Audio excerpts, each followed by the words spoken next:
Hi friends, నేనైతే వాళ్ళ గుత్తొంకాయ curry వండుతున్నానండి. నేనైతే గుత్తొంకాయ కర్రీ వండేటప్పుడు అన్నీ పక్కన పెట్టేసుకొని ప్రిపేర్ చేసుకొని పక్కన పెట్టేసుకొని ఫస్ట్ అయితే నేను నూనెలో ఇలాగా ఫ్రై చేస్తానండి. వీటిని చేసి అప్పుడు మళ్ళీ పక్కకు పెట్టేసేసి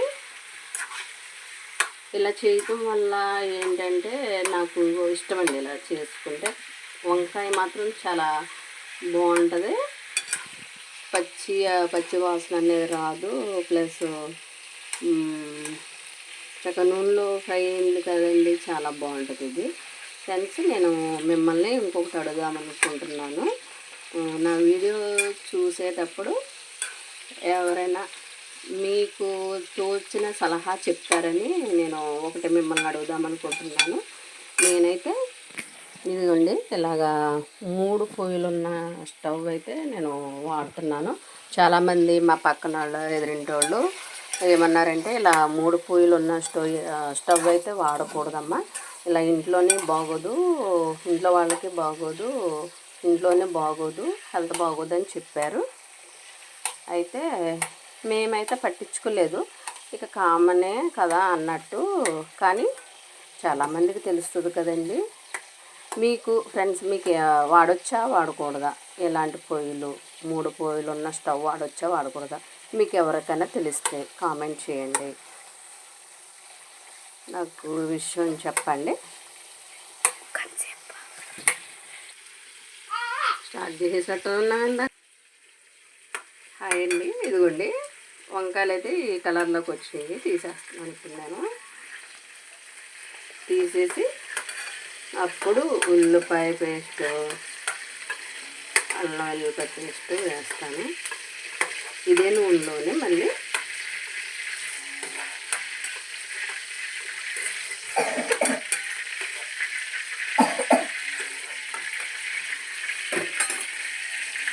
ఫ్రెండ్స్, ఇదే నూనెలోనే నేను మళ్ళీ ఉల్లిపాయ పచ్చిమిరపాయ పేస్ట్ కదా. నేను ఆల్రెడీ అల్లం వెల్లుల్లిపాయ విడిగా నూరి పెట్టుకున్నానండి. ఇంకా అన్ని ఇంగ్రీడియంట్స్ ఉన్న వాళ్ళైతే ఇంకా విడిగా చేస్తారు. నేనైతే సింపుల్గా ఇలా చేసేస్తున్నాను, ఎందుకంటే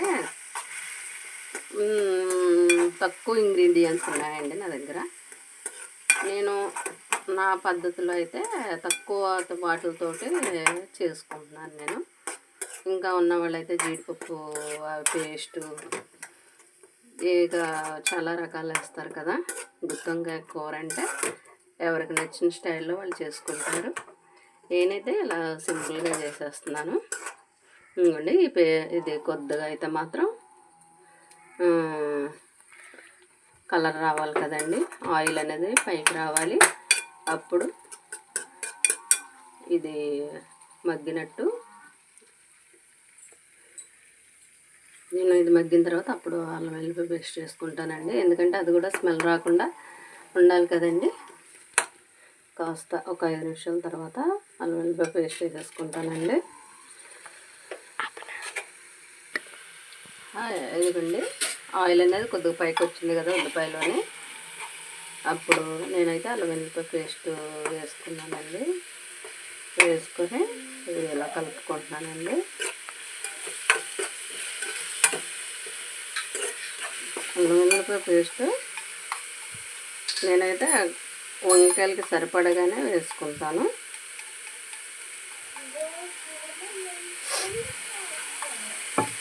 ఎక్కువైనా కానీ అల్లం వెల్లుల్లిపాయ వాసన వస్తుంది కదండి. అందువల్ల నేను వంకాయలు ఎన్నైతే ఉన్నాయో, ఎందుకంటే వంకాయల్లోని మనం తెచ్చినన్నీ కూడా ఉండవండి, పుచ్చులు ఉంటాయి. మనం ఒక 1/4 కేజీ తెచ్చినామంటే దాంట్లో 3 పాడైపోతాయి, లేదా ఒక 4. ఒక 1/2 కేజీ తెచ్చామంటే పుచ్చులు ఉంటాయి కాబట్టి తీసేస్తాం. నేను 1/4 కేజీలో 1/2 కేజీలో లెక్కనైతే వెయ్యను, కానీ కూర దాంట్లో ఉన్న వంకాయని బట్టి అల్లం వెల్లుల్లి పేస్ట్ వేసుకుంటాను.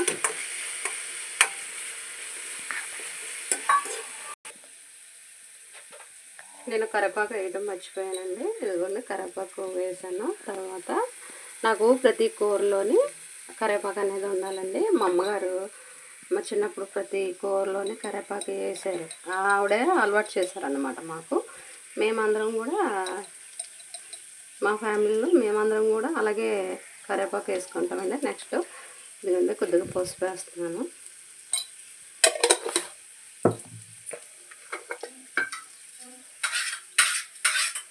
ఉప్పు,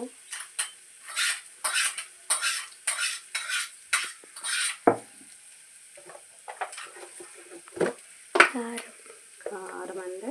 కారం అయితే ఎవరు తిన్నంత వాళ్ళు వేసుకోవడమే. మేమైతే కారం తక్కువ తింటామండి, చాలా తక్కువ తింటాం మేము. ఎందుకంటే పిల్లలు తినరని ఉద్దేశంతో వాళ్ళకు తగినట్టుగానే తింటాం మేము. వాళ్ళు తినాలి కదా, అన్నీ వేసుకొని ఇలా ఇదండి. నాకు ఉల్లిపాయ గ్రేవీ అయితే ఉల్లిపాయలు అన్నీ ఇంగ్రీడియంట్స్ తక్కువ ఉండడం వలన పేస్ట్ ఇలాగా ఫ్రై అయిపోయిందండి. ఫ్రై అయిపోయిన తర్వాత కొద్దిగా వాటర్ పోసుకుంటానండి. ఇలా వాటర్ పోసుకొని అప్పుడు కొద్దిగా మరిగేటప్పుడు అప్పుడు వంకాయలు వేసుకుంటానండి. ఎక్కువ వద్దు వాటర్, కొద్దిగా. ఆ వంకాయకి లోపలికి ఉప్పు, కారం, మసాలా అన్నీ పట్టాలి కదండి.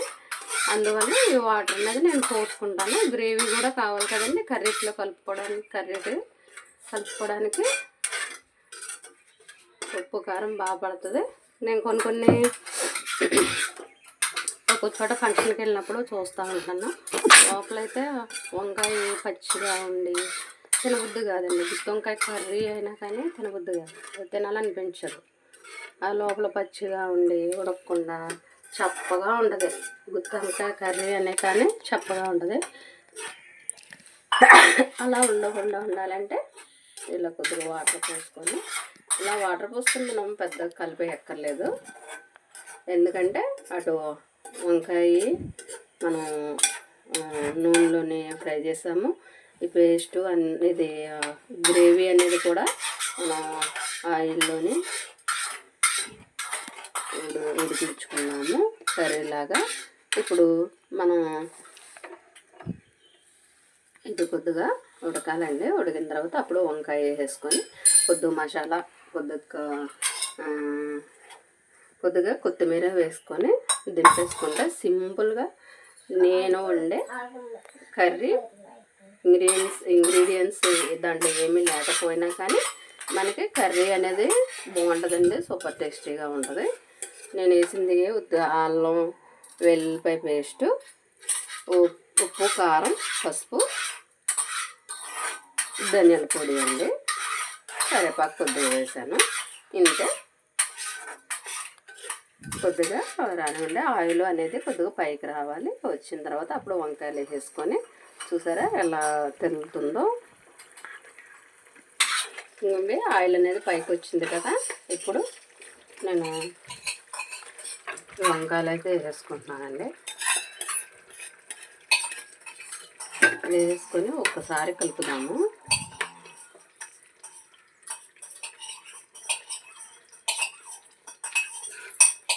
ఇలా కలుపుదాము. చూసుకొని ఆ గ్రేవీలోనే ఇంకా ఏమన్నా తక్కువనేమో వేసేసుకోవాలండి. ఎందుకంటే ఇంక ఇప్పుడు వేసేసిన తర్వాత అస్తమానం కలిపినా కానీ వంకాయ అనేది విడిపోద్ది, వంకాయ ఇలాగా ఇంకా ఉండదు. అందువల్ల ఇప్పుడే ఏమన్నా ఉంటే వేసేసుకొని ఉడికినిచ్చి దింపేయటమేనండి. నేనైతే కొద్దిగా మసాలా మాత్రమే వేసుకుంటున్నాను. వేసుకున్న తర్వాత మరొకసారి కలిపేసేసి మూత పెట్టేసుకొని దింపేసుకోవడమేనండి. ఇంకా అసలు మనం కలపకూడదు.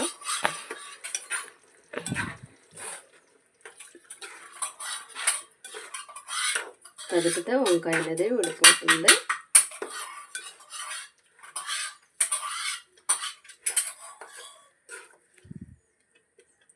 ఇప్పుడైతే చక్కగా ఉప్పు కారం అన్నీ లోపలికి కూడా వెళ్తాయండి. వెళ్ళి వంకాయ అనేది చక్కగా